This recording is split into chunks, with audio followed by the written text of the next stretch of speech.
travel every day.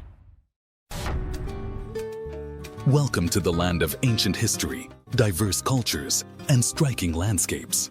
Not many people know much about a country in the northwest of the African continent. Its name is Mauritania. Mauritania has a vast area of 1 million square kilometers. Mauritania has a market for divorced women. Women who have separated from their husbands for any reason come to these markets to find new partners for themselves.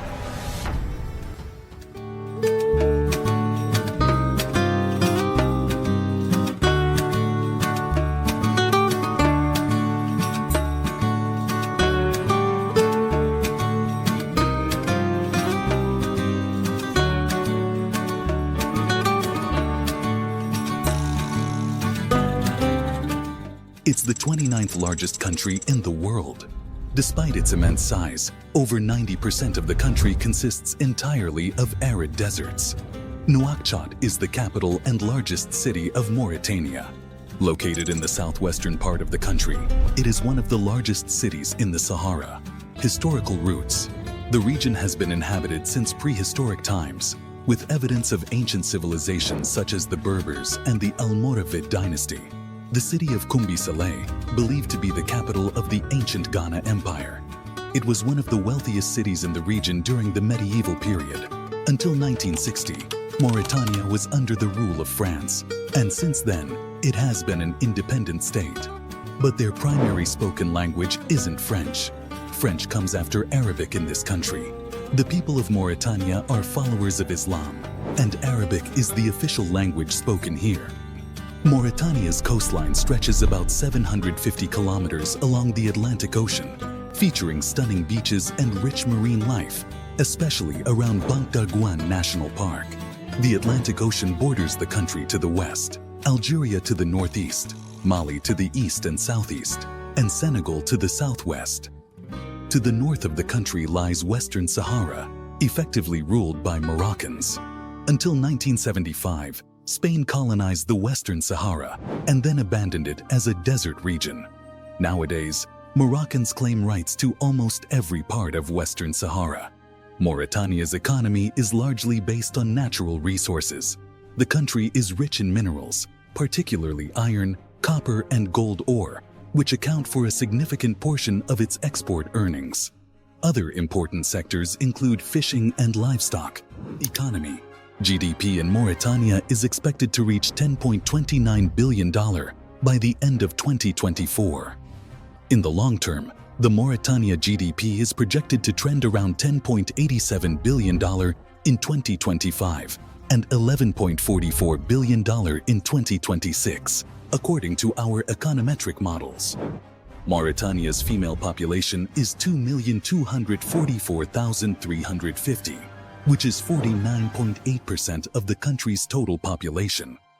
The estimated male population is 2,083,690, making up the remaining 50.2% of the population. Only 4.5 million people inhabit this North African country, and the main reason for this is quite simple. The country struggles with vast droughts, massive dust storms, and economic problems because it's genuinely a desert country.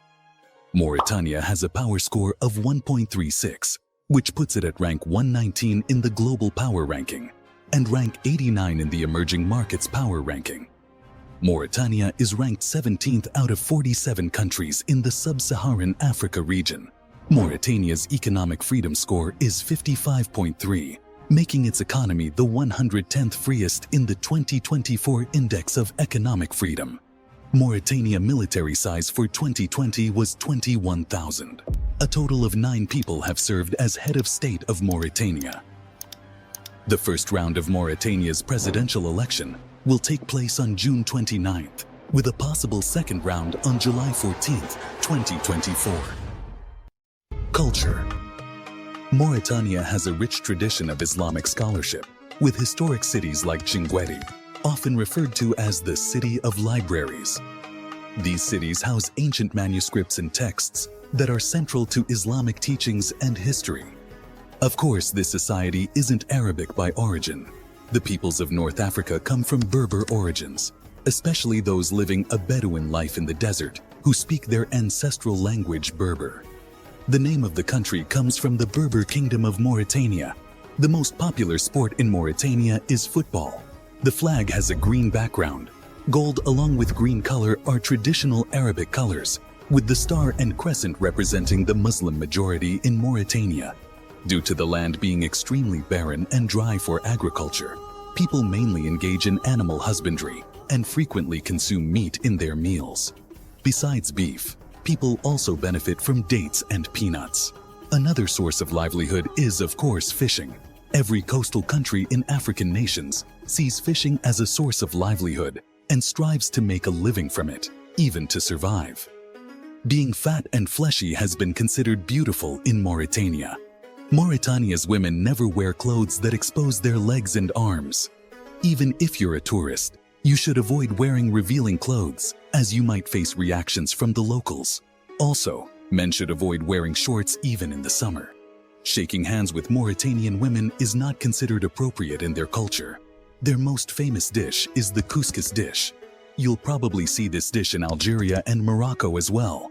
It's a meal that replaces rice in Berber societies, usually accompanied by large pieces of meat.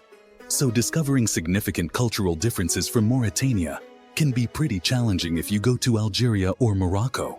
However, if you still decide to go to Mauritania, you'll notice that the population consists mainly of young people. The average age of 40% of the country is below 20. Since they've embraced Arab culture, they've adopted many customs from Arabs. For example, they eat with their right hands and don't use their left hands as in a strictly Muslim country. Nowadays, Mauritanians are lords of the deserts. 3 things make Mauritania interesting and different from the whole world. Divorced women market. Mining. The blind village.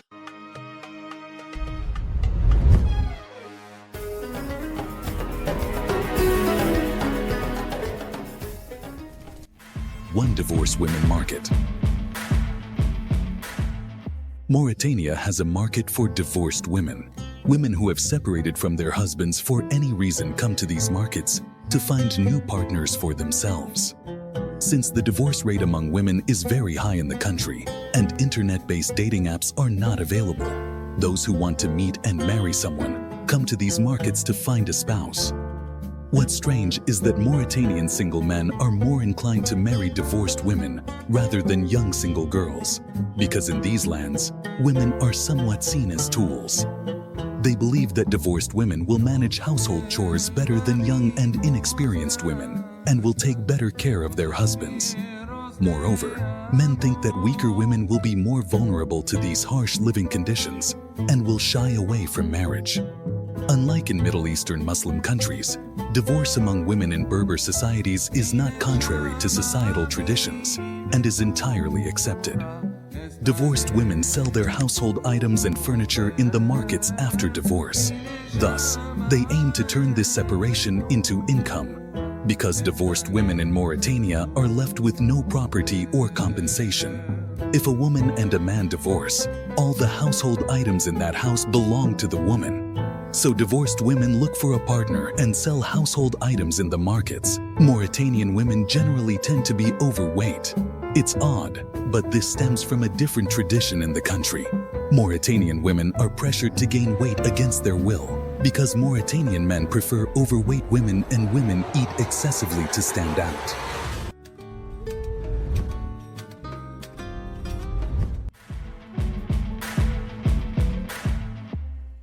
Mining.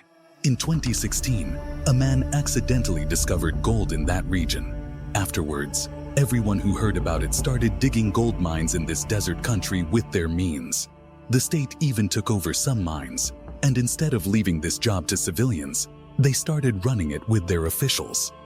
Although fishing and animal husbandry are the main occupations of men in the country, those who engage in these occupations know that they will not get rich and aim to save their lives by entering greater hardships.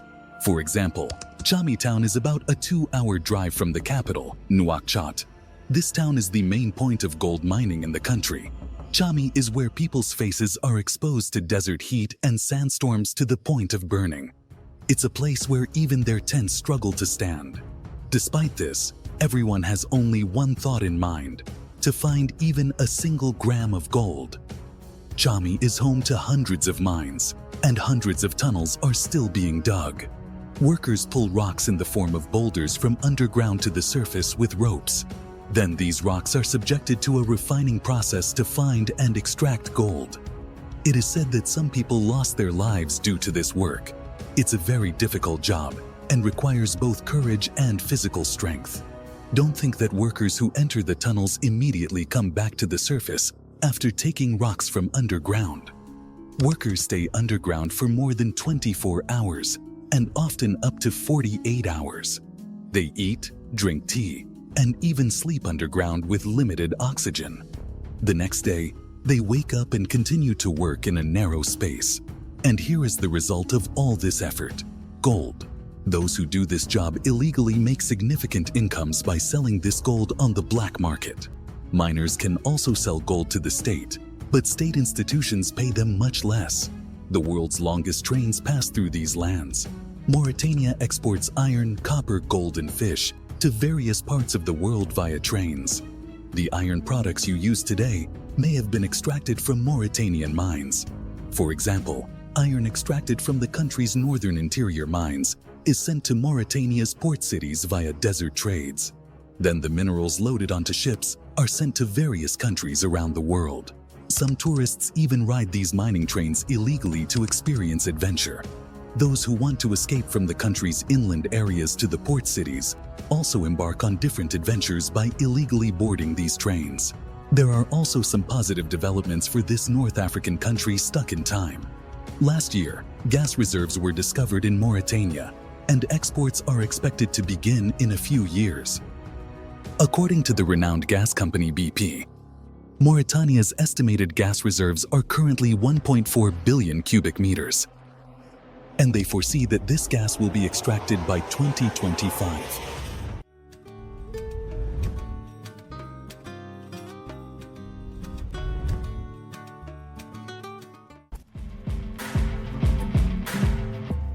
Three, Dali Gimba, the blind village. There is a village called Dal Kumba, where people are born with visual impairments. The village is located deep within the Sahara Desert, 60 kilometers from Timbedra, a town in southeast Mauritania. An increasing number of children are being born with congenital defects, which is damaging the prospects of the village of 2000. Every other person in the village is completely blind and cannot see the world in any way. When asked about the reason for this situation, the villagers attribute it to God's will. There has been the same eye condition in the entire village for about 10 generations, and people live their entire lives blind. People attribute this situation to the divine and believe it is fate. In the past, villagers have had their sight restored by modern medicine. Locals hoped the government would send a team of eye specialists to the village to restore the eyesight of those affected. Because of their blindness, many villagers never leave the village. Therefore, as the incidence of blindness increases, the village is likely to become increasingly isolated from the wider society. Most of the blind villagers survive by begging. However, some old men can tell the difference between salt and fresh water by smelling the land above the water reserves, and are employed by neighboring villages to find suitable locations to dig wells. Mauritania is a place where you can discover many unique stories, unusual traditions, and cultures when you step into it. Although many people don't know much about it, and it has remained isolated from the world, it holds a rich tapestry of history and life. Don't forget to like, share, and subscribe for more insightful videos. If you have any questions, feel free to leave them below. Until next time, keep exploring and discovering the wonders of our world.